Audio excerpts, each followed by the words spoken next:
In today's video, we're going to be discussing one of the most underutilized and underappreciated core exercises known to man, and this is the bird dog. This video is designed to be a technique series to help execute at home or at the gym. In this video, we're going to be discussing, most importantly, is the setup of the bird dog exercise. With this position, we want to create a tabletop. So you want to position the hands so that they are directly underneath the shoulders and the knees so that they're directly underneath the hips. Now, after this setup is completed, we want to find our sweet spot in the lower back. That involves going through motions of flexion and extension, arching the back as much as possible and rounding the back as much as possible, and then finding that sweet spot right in between. This is going to give you a neutral spine posture. It is essential to execute this properly. After that, we want to create stiffness around the back and around the torso through the abdominal musculature. What I want you to envision is that at any point during this exercise, someone could come up and shove you and you would not waver or sway. You would stay put by creating that stiffness through the back. After that, you want to raise a clenched fist up in the air as far away from you as possible, but keeping it below shoulder height. After that, we would extend the opposite heel back behind us as far as we can, keeping the foot flexed. This will help prevent any airplaning or opening up of the hip motion. We want to try to separate the fist and the heel as far apart from each other as humanly possible. And then after that, we want to hold this position for anywhere from 10 to 15 seconds. Holding in a prolonged posture in this position is not advantageous. We want to be able to create that stiffness quickly and immediately. Following in the video, we will go through all these techniques, setups, cues, things like that to help you execute this at home properly and get the most out of this exercise.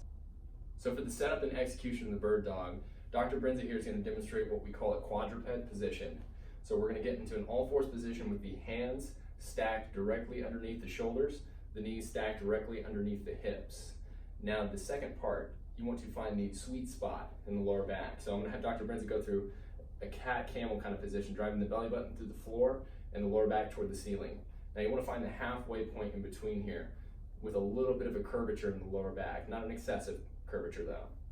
Second step, is create stiffness in the torso. Now when I say generate stiffness in the torso, this is going to come from the lateral parts of the abdomen here. So you want to envision when you're executing this exercise that anybody could come up to you and shove you during it and you're not going to waver or move.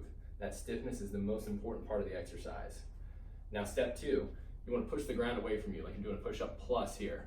It's a little bit of rounding in the lower, or in the upper back rather, and you don't want to round the lower back. So now maintaining the stiffness. Step one, what we're going to do is we're going to raise up a clenched fist, not extending it above the height of the shoulder. Second step, we're going to extend the opposite hip. Now we're going to push through the heel, locking the leg out, making sure that that heel does not lift above the height of the hip. You want to feel a glute contraction here. You can go ahead and bring that back. Now we want to integrate both of these maneuvers together. So again, going through the steps, we're going to find our sweet spot in the lower back. Going through flexion and extension, we're going to stiffen up. Then Dr. Brenza here is going to lift up his right shoulder with a clenched fist, push through his left heel, extending the hip, feeling the glute fire. You're going to hold this position for anywhere from 10 to 15 seconds here. The entire time that you're holding this, you still want to maintain that stiffness. So I'm going to try to challenge him in a couple directions.